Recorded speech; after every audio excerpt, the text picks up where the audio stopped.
Bonjour à toutes et à tous. Bienvenue dans votre émission À l'origine. Aujourd'hui, à la Grande Synagogue de la Victoire, à Paris, nous sommes là pour un événement exceptionnel. Aujourd'hui, nous célébrons Yom HaZikaron, une journée particulière pour l'État d'Israël, mais pour le peuple juif tout entier. Cette année, cet événement a une résonance encore plus particulière depuis le 7 octobre.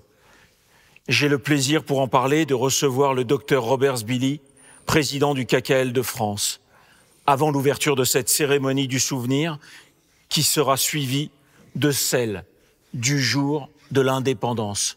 Bonjour. Bonjour. Pouvez-vous nous raconter quand et comment a été créé le Keren Kayemet LeIsraël? Alors, le Keren Kayemet LeIsraël, Jewish National Fund, a été créé au 5e congrès sioniste. L'idée principale au départ, c'était de créer une caisse de la diaspora, puisque l'État d'Israël n'existait pas, pour acheter les terres en Israël. Et ça a été un succès, puisque sur les terres actuelles, il y a près de 40% qui appartiennent au Keren Kayemet LeIsraël. Ça, c'était l'idée initiale, c'est-à-dire ça a plus de 120 ans, 5e congrès sioniste, plus de 120 ans.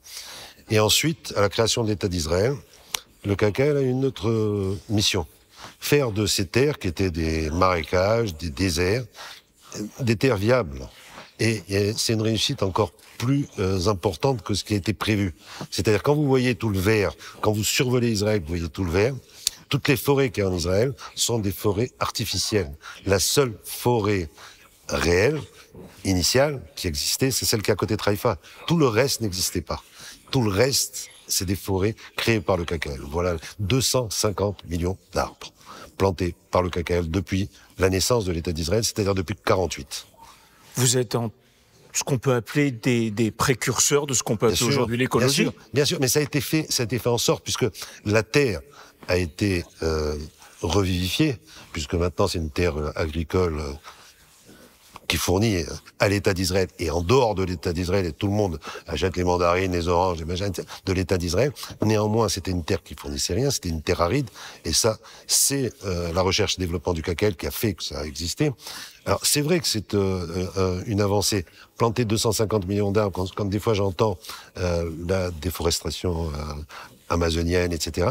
Nous, on a planté 250 millions d'arbres. On a fait notre taf. C'est pour la terre. Et c'est pas la première fois. Donc voilà, ça c'était sur le plan écologique. Mais il n'y a pas que ça. Le KKL, c'est beaucoup de choses. Le KKL, donc, a été créé à accompagner la création de l'État d'Israël et accompagner également la naissance et la croissance de cet État d'Israël. Pas uniquement sur le plan terre, mais sur l'ensemble. Le KKL, parce qu'il possède 40% des terres de l'État d'Israël, est une structure riche, para-étatique, c'est-à-dire indépendante des différents gouvernements. C'est un jour, je vous expliquerai le montage du KKL et comment la direction du KKL est faite, mais c'est une grosse machine. Et c'est une machine qui intervient pas uniquement sur la terre, mais qui intervient sur le reste. Sur la recherche et développement, j'en parlais tout à l'heure, quand vous regardez tous les modes d'irrigation, la préservation de l'eau, c'est le KKL. Vous savez combien il y a de bassins d'eau, de rétention d'eau, pour garder l'eau, c'est énorme. Tout ce qui est remise en état de l'eau, récupération de l'eau. Alors c'est rigolo parce que pour assainir l'eau en Israël, on met des carpes. Ce qui fait plaisir aux Ashkénazes, c'est extraordinaire. Mais c'est la meilleure manière de rendre de l'eau qui permette d'arroser les plantations. Et toute cette récupération, cette technique de récupération de l'eau a fait... Et ensuite, il y a eu le dessalement de l'eau de mer, en partie grâce au KKL, ce qui fait que un pays qui était aride, qui n'avait pas de ressources en eau, maintenant est excédentaire en eau. Moi, je me souviens de l'époque où on allait en Israël, quand vous arriviez dans une maison, on vous donnait une serviette éponge, et on vous disait la douche c'est là, maintenant il y a l'air conditionné, et maintenant... Oui, on vous demandait de prendre une douche en 1 minute. Voilà, c'était le principe. Et maintenant, on est excédentaire. Dans le traité de paix avec la Jordanie, il y a un versant qui dit que l'État d'Israël doit donner tant de litres d'eau par an. On donne le double de ce qui est prévu. Je vous dis, il y a l'eau, il y a la terre, il y a les arbres, il y a tout le reste qui va avec, c'est-à-dire la recherche et développement du KKL. Un jour, quand sa paix sera revenue, qu'on fera des voyages qui seront des voyages intéressants, pas des voyages de commémoration, je vous emmènerai voir les les serres de recherche-développement du cacao, les petites tomates cerises. C'est le cacao, c'est pas quelque chose de nouveau. Il y a une belle histoire. Les dattes, les majoub, c'est pas une production locale, c'est une production californienne. Ces dattes, les majoub, avaient une maladie. Et c'était des dattes californiennes. Et un jour, on leur a dit, les seuls qui peuvent faire quelque chose, c'est un kibbutz qui est fait par le cacao dans la Harava. Il y a quelqu'un qui est capable de faire ça. Et ils ont amené les dattes avec leur maladie. Ils ont dit, combien vous prenez pour qu'on... Ils disent, non, on prend rien. On va trouver la solution, mais on veut les plants. Et c'est comme ça qu'il y a des majoub en Israël, parce qu'on a guéri, on a planté et on récolte. Voilà le principe du cacao. Et le cacao, je vous dis, c'est ça, mais c'est aussi l'éducation. Il y a un service éducation au cacao. Il y a, mais l'éducation pas uniquement en Israël, l'éducation en diaspora, c'est-à-dire ils investissent sur l'éducation en diaspora, pas l'éducation simple, mais cette histoire, elle a plus de 130 ans. L'histoire du congressionniste, l'histoire de la création d'État d'Israël. Il est évident que quand on connaît l'État d'Israël actuel, on ne pense pas ce qui s'est passé avant. Eh bien, il faut l'apprendre aux jeunes. C'est ce qui se fait. C'est travail de transmission. Bien sûr, partout, de transmission. Tout le temps. Raconter qu'il y a eu des gens qui se sont battus pour que cet État renaisse. Voilà le principe du cacao. C'est la dernière organisation sioniste d'importance qui a les moyens de le faire, et c'est très bien. Et c'est pour ça qu'on est là ce soir à organiser Yom HaZikaron, Yom HaTzmaut. Voilà. Vous jouez aussi un rôle très très important dans la préservation de la faune. C'est-à-dire qu'on sait Bien que sûr. certains oiseaux viennent sur cette sublime vallée de la Houla. Eh ben, c'est quelque chose d'extraordinaire. C'est une zone qui a été préservée, où passent 300 millions d'oiseaux tous les ans. Et à ce moment-là, donc ça a été préservé, et en fait on en a fait un parc, c'est-à-dire pour pouvoir observer les différentes espèces. Faire le voyage dans ce parc, c'est quelque chose d'extraordinaire. Et tout a été mis en sorte, c'est-à-dire qu'il y a des systèmes vidéo, des systèmes, pour pouvoir voir les différentes sortes d'oiseaux qui passent. Et s'ils viennent en Israël, c'est peut-être qu'il y a une raison. C'est que c'est la terre promise. Donc, ouais. Non, mais je dis, il y en a qui restent. Hein. C'est ça le problème. Normalement, ils devraient faire l'aller-retour. Il y en a qui font l'ALIA. Donc, voilà le principe. Vous organisez des événements très souvent, comme celui de ce soir, comme beaucoup d'autres.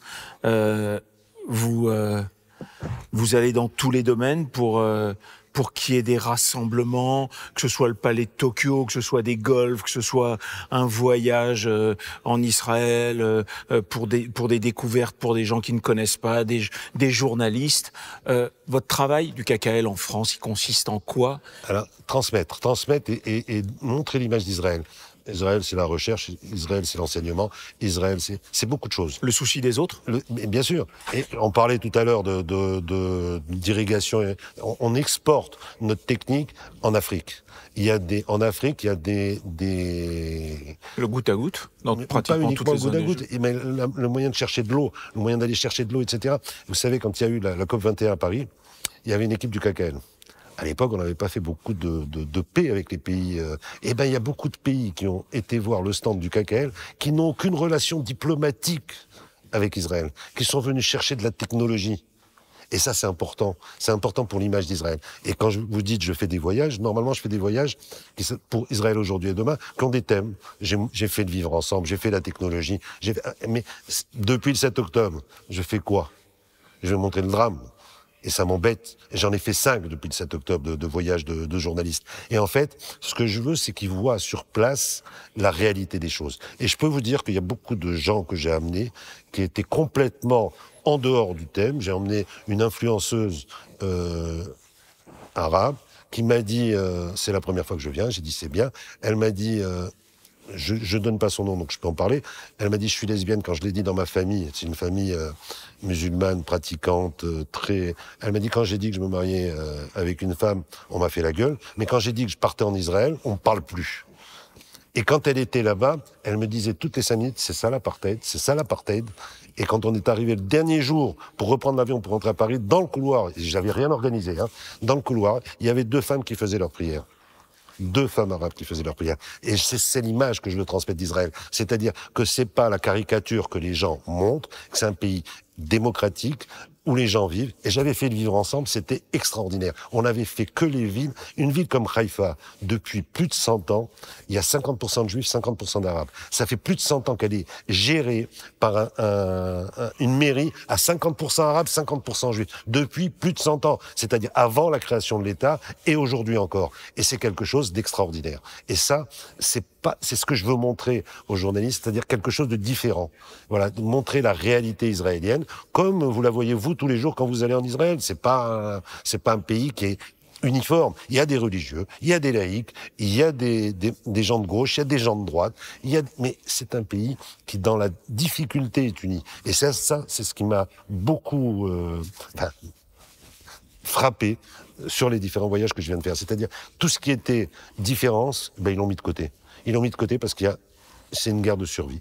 Et c'est une guerre de survie. C'est pas la première guerre, c'est la suite de la guerre de 48. Ce qui m'effraie par-dessus tout, c'est les réactions secondaires. C'est-à-dire, pas en Israël. En Israël, ça va bien se passer. Ça va bien se passer, la guerre va se finir correctement, il n'y a pas de problème, j'ai pas de doute là-dessus.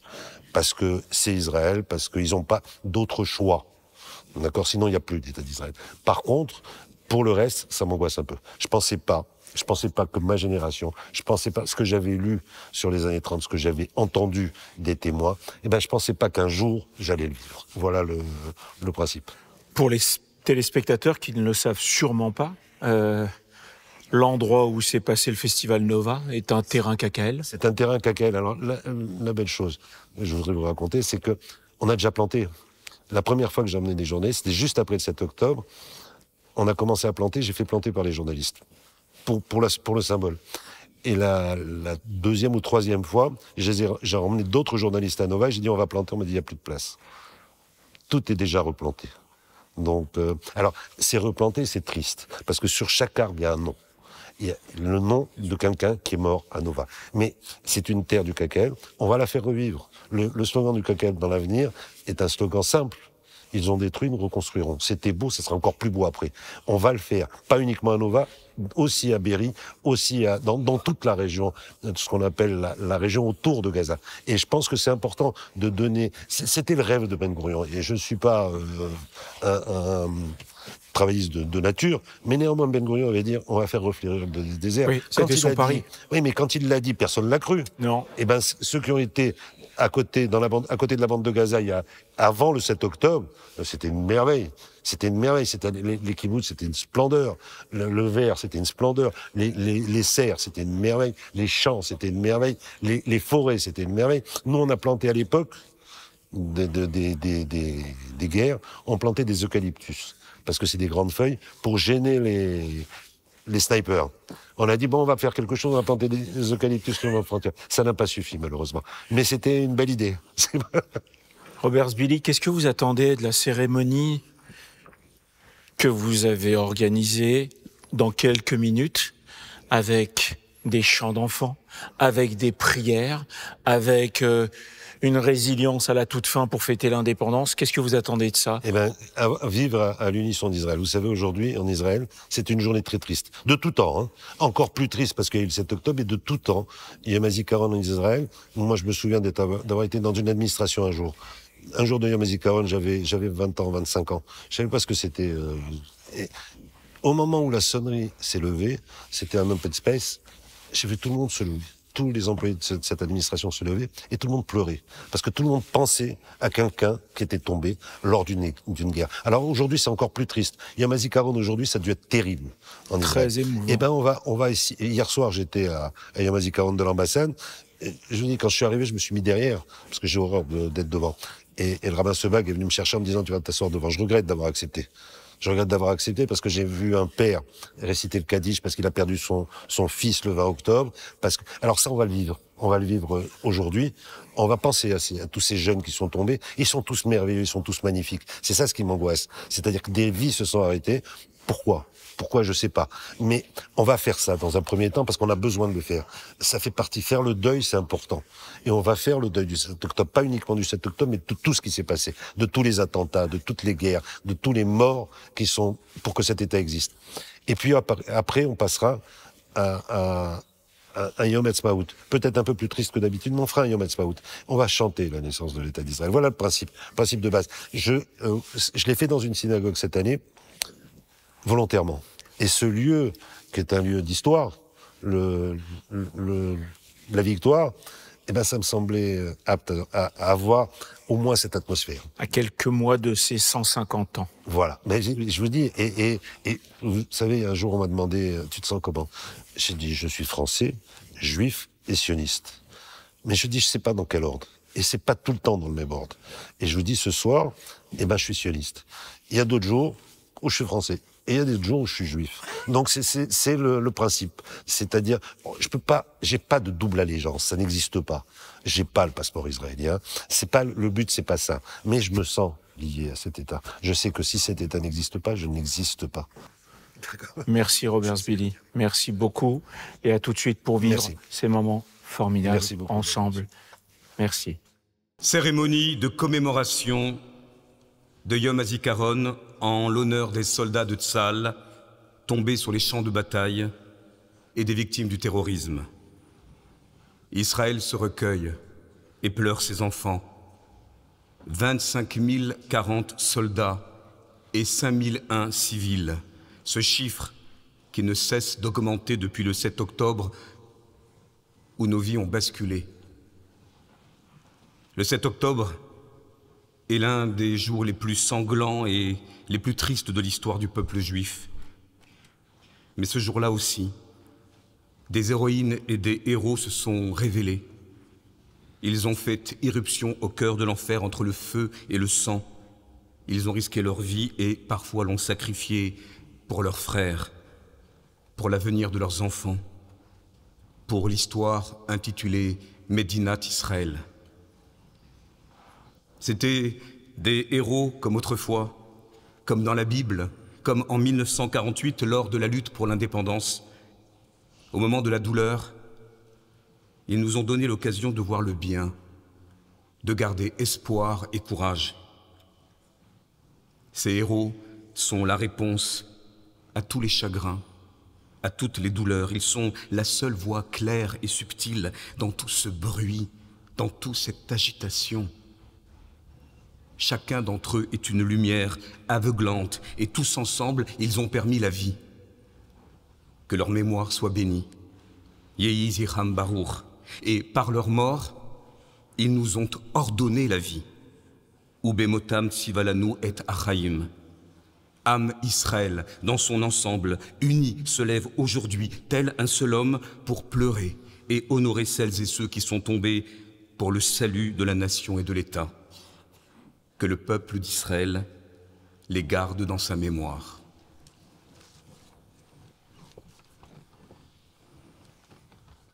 Nous sommes ici.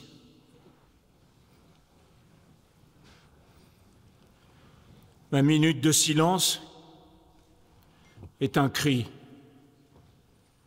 un son qui perce le mur des générations, la harpe de David, l'appel des Lévites, les trompettes de Jéricho, le chauffard de Kippour, le murmure des ghettos, le cri des tunnels, le silence des nations, les pleurs des bébés, les larmes des mamans. L'histoire a frappé à notre porte. Israël est meurtri. Israël se relève. Israël se défend et crie. Nous sommes ici, debout. Souvenons-nous, c'est le 7 octobre au matin, il est 6h29, le hurlement des tirs de roquettes, la mort au réveil des citoyens, un Shabbat sous un ciel de feu et de sang, la fête de la Torah dans la fureur et la terreur. Les loups sont entrés dans la maison d'Israël. Femmes, enfants, personnes âgées, Nul n'est épargné. יזכור. יזכור עם ישראל את בניו ובנותיו, הנאמנים והאמיצים, חיילי צבא ההגנה לישראל, וכל לוחמי המחתרות וחטיבות הלוחמים במערכות העם, ואנשי קהילות המודיעין, הביטחון, המשטרה ושירות בתי הסוהר, אשר חירפו נפשם במלחמה על תקומת ישראל, וכל מי שנרצחו בארץ ומחוצה לה בידי מרצחים מארגוני הטרור. יזכור ישראל ויתברך בזרעו ויאבל על זיו העלומים וחמדת הגבורה וקדושת הרצון ומסירות הנפש של הנספים במערכה הכבדה. יהיו חללי מערכות ישראל, עטורי הניצחון, חתומים בלב ישראל לדור דור.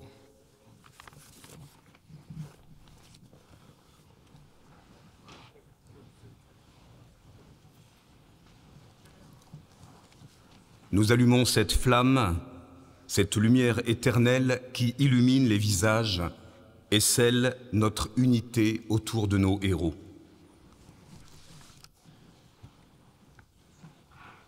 Nous sommes ici autour de la flamme du souvenir, cette flamme qui brûle dans nos mémoires, une flamme éternelle qui brûle mais ne se consume pas, le buisson ardent de notre vie au quotidien. C'est la flamme qui sème le courage. Elle regroupe les exilés, celle qui illumine les 7 branches de la Ménorah, celle qui éclaire mon lieu d'étude, celle qui guide le soldat vers la gloire, la flamme gardienne d'Israël, de son renouveau et de la pérennité de mon peuple. C'est l'esprit d'Israël, les secrets d'Israël, son unité. J'appelle la chorale Rauvanim de l'Alliance, le chœur de la victoire, accompagné par la chef de musique, Emmanuel Souffan.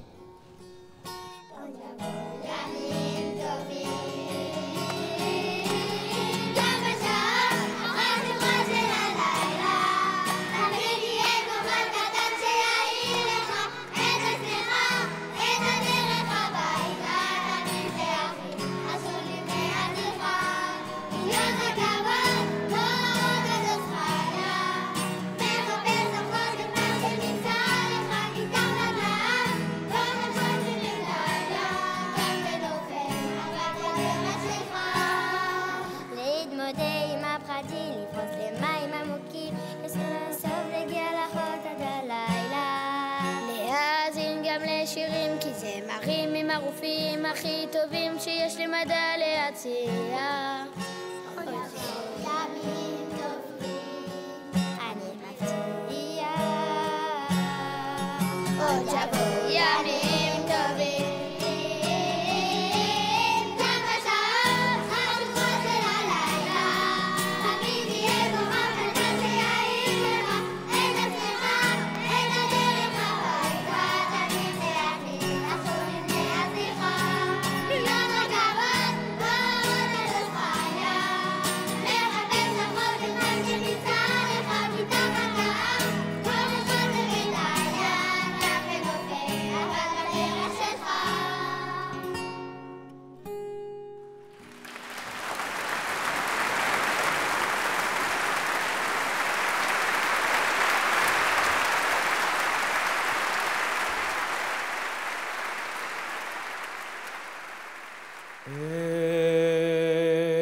מולי רחמים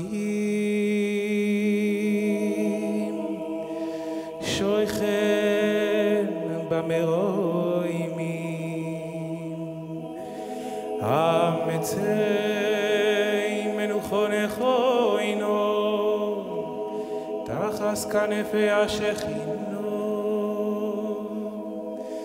במהלו כדוי שימותי אוירים כזו ירוקיה מזהירי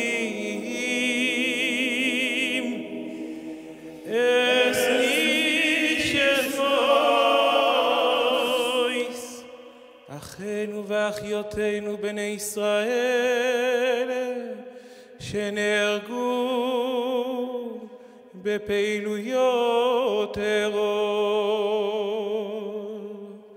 אנשי המשטרה, המודיעין וחיילי צבא ההגנה לישראל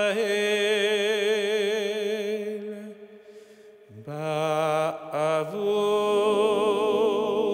שאנו מתפללים לעילוי נשמו סום לא חן בעל רחמים יסתירם בסייסר כנופו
הקדוש ברוך הוא ישמור ויציל את חיילינו מכל צרה וצוקה ומכל נגע ומחלה, וישלח ברכה והצלחה בכל מעשה ידיהם, ידבר שונאינו תחתיהם, ויעטרם בכתר ישועה ובעטרת ניצחון.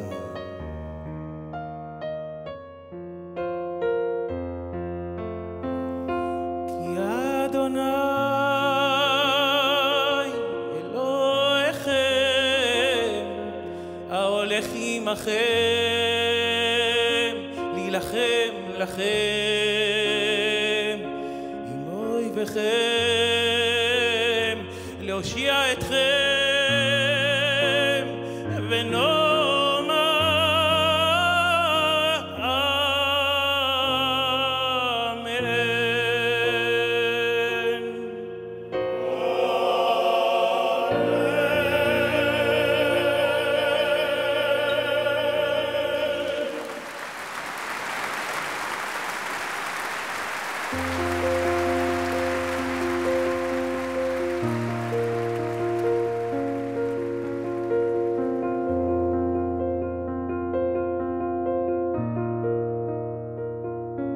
הואילה להקל אחלה פניו, אשאלה ממנו לשון.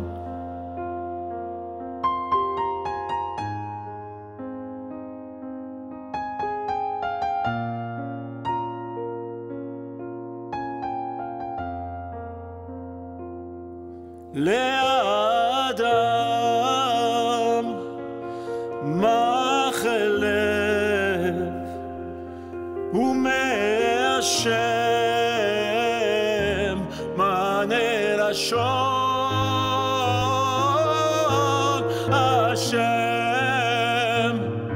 שפתי תפתח ופי להגיד תהילתך. לאדם מחלב ומהשם מענה לשון. השם שפתי תפתח ופי להגיד תהילתך.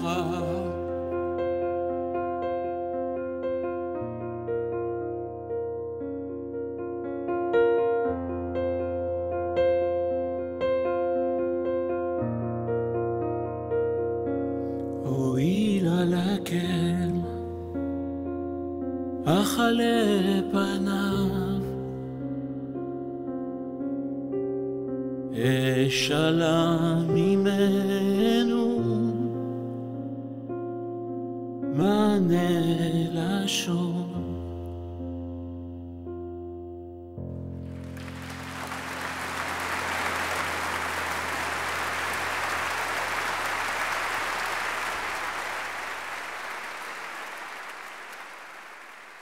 À ce moment précis, habituellement, quand la technique marche bien, c'est le moment où la lumière s'allume, parce qu'on passe à la deuxième étape, celle, effectivement, de la lumière de la fête. Alors, on s'est beaucoup posé la question en Israël, et on s'est beaucoup posé la question dans les communautés, si ce soir on pouvait, pour la première fois que Yom HaAtzmaut et Yom HaZikaron tombent en pleine guerre, au moment où il y a encore des combats, si on pouvait faire la fête. Et je voudrais, dans une synagogue, me référer, et sous le contrôle du Grand Rabbin de Paris, à une tradition que nous venons de fêter, celle de Pessah, qui est la première fête d'indépendance du peuple juif, la fête de la liberté. Et il est écrit dans notre tradition qu'on doit rappeler le souvenir de la sortie d'Égypte le jour et la nuit, dans la prière du matin et dans la prière du soir.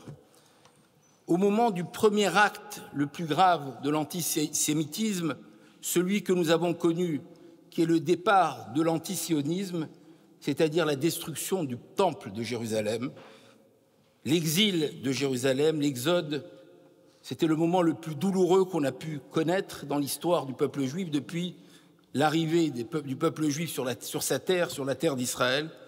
À ce moment-là, nos sages se sont posé la question si, au moment de la destruction du temple, pendant qu'on pleurait le temple, on pouvait se réunir et fêter le Seder de Pessah. Et ceux des sages qui ont répondu ont dit « On doit le fêter et commémorer notre liberté le jour et la nuit. » Ce n'est pas le jour et la nuit, c'est dans les journées de l'espoir et de la beauté de la vie, mais aussi dans la nuit et dans les nuits de l'histoire. Nous en avons connu des nuits de l'histoire, à travers, effectivement, ces moments de destruction du temps, mais à travers tous les drames qu'a connus notre peuple, à aucun moment, même au moment de la Shoah, nous n'avons renoncé à la partie festive de notre histoire, sinon c'était donner un crédit à celles et ceux qui cherchent à nous empêcher de rester ce que nous sommes. Alors je rappelle ce moment parce que, dans le doute, ce soir, c'est bien entendu ce qui a prédominé, c'était le rappel de la douleur, le rappel de ces héros, le rappel de celles et ceux, je ne vais pas redécrire tous ces drames que nous avons vécus à l'unisson, tout notre peuple, ensemble, depuis 7 mois. Mais en même temps, chacun a voulu donner l'espoir de la vie.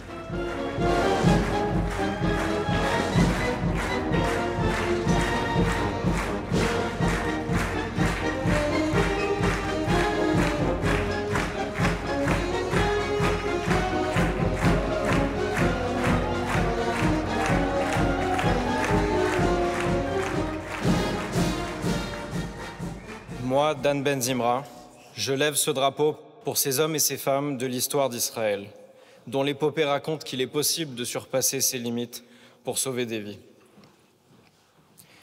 Pour ces héros civils, pour ces bénévoles et secouristes de Zaka, Ehud Hatzalah et Magan David Adom. Pour ces héros du silence, pour leur dignité et pour leur courage. Moi, Nolwenn Serre-Paris, je lève ce drapeau pour l'unité du peuple juif.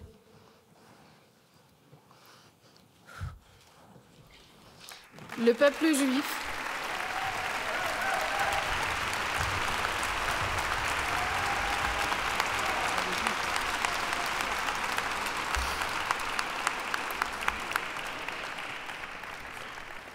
juif a toujours su se rassembler pour exprimer l'identité commune et dépasser les différences.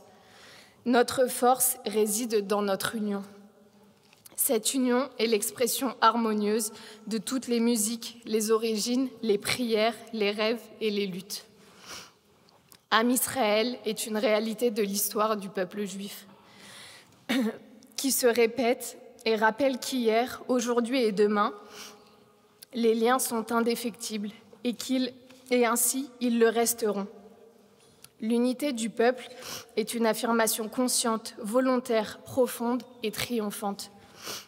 Elle s'exprime dans la souffrance et dans la joie, sous la menace et dans le combat, dans l'étude ou dans la lutte, dans nos valeurs et dans notre héritage. Un seul cœur bat au rythme de cette unité. Chaque juif est garant de l'autre. Am Israël Chai.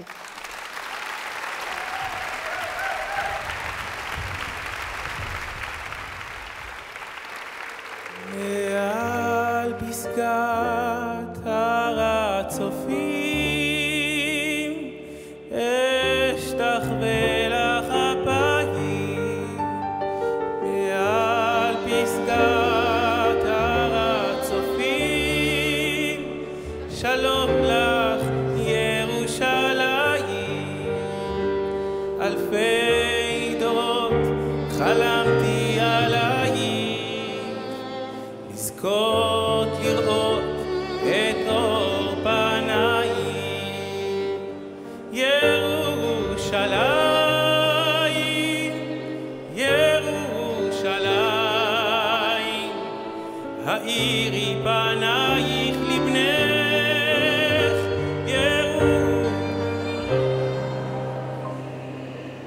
ירושלים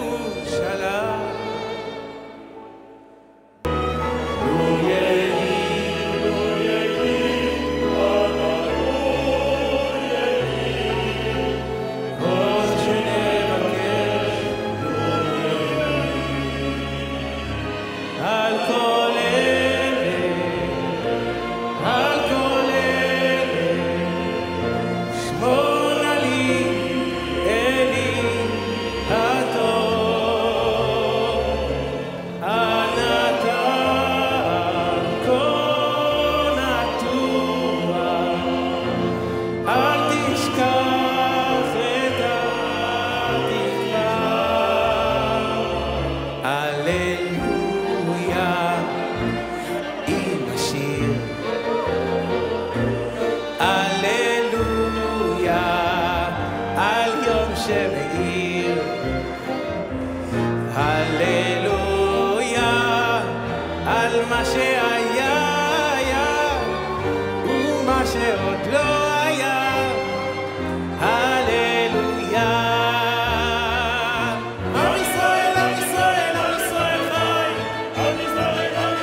So